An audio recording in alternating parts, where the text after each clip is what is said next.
तो आज topper academy आपके लिए लेकर आया है जैन धर्म।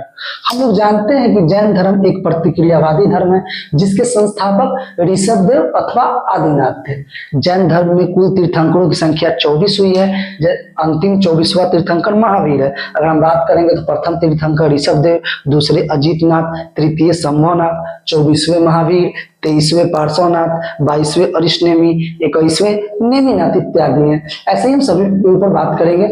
तीर्थंकर शब्द किससे संबंधित है? तो तीर्थंकर शब्द जो है जैन धर्म से संबंधित है। तो हमारे मन में एक प्रश्न उठता है कि तीर्थंकर कहने से हमारा क्या आशा है? तो तीर्थंकर कहने का हमारा आशा है कि जो व्यक्ति अन्य व्यक्तियों को मार्ग बतलाए उसे हम क्या कहते हैं? तीर्थंकर कहते हैं। अगला प्रश्न था कि जैन धर्म में कर्म परमाणुओं के पूर्ण विनाश को सूचित करने वाली अवस्था क्या कहलाती है? तो उस अवस्था को हम निर्जरा अवस्था कहते हैं। यानी कि कहने का हमारा तात्पर्य है कि व्यक्ति अन्न जल को त्याग कर अपने प्राण को त्याग देता है, उसी अवस्था को हम लोग संलेखना विधि या निर्जरा अवस्था कहते हैं। आपको ज्ञात होगा कि संलेखना विधि द्वारा ही मौर्य वंश के जो संस्थापक थे चंद्रगुप्त मौर्य, उन्होंने अपने प्राण को त्यागा था। नेक्स्ट क्वेश्चन है, त्रिरत्न किस धर्म से संबंधित है? तो त्रिरत्न जो है जैन धर्म से संबंधित है। त्रिरत्न में आते हैं सम्यक दर्शन, सम्यक ज्ञान और सम्यक आचरण। अगला प्रश्न है आपके सामने, आजीवक संप्रदाय के संस्थापक कौन थे? तो आजीवक संप्रदाय के संस्थापक मक्खाली गोसाल थे। अगले प्रश्न की ओर बढ़ते हैं कि प्रारंभिक जैन साहित्य किस भाषा में लिखे गए थे? तो प्रारंभिक जैन साहित्य जो थे अर्धमागधी भाषा में लिखे गए थे या प्राकृत भाषा में।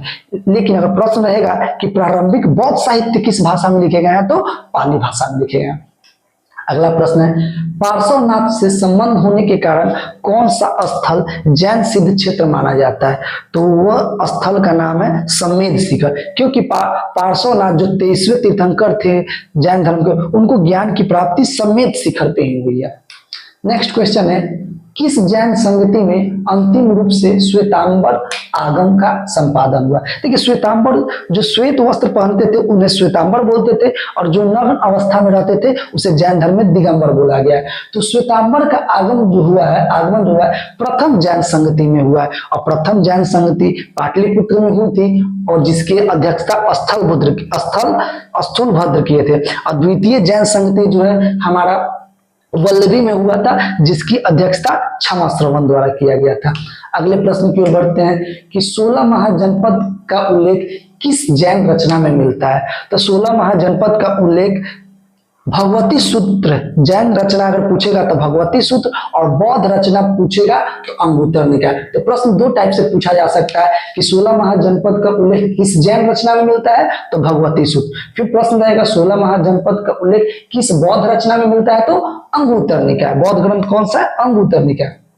नेक्स्ट क्वेश्चन है, जैन ग्रंथ कल्पसूत्र के रचयिता कौन थे? तो जैन ग्रंथ कल्पसूत्र के रचयिता भद्रबाहु थे, जो दिगंबर के संस्थापक थे।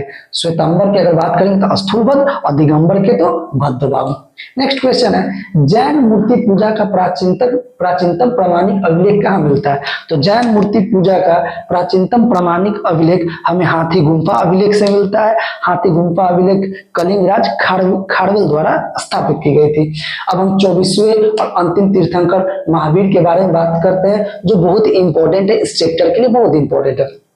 पहले तो प्रश्न आएगा कि महावीर का जन्म कब हुआ था? तो महावीर का जन्म 540 ईसा पूर्व या उसे 540 BC, before the birth of Jesus Christ.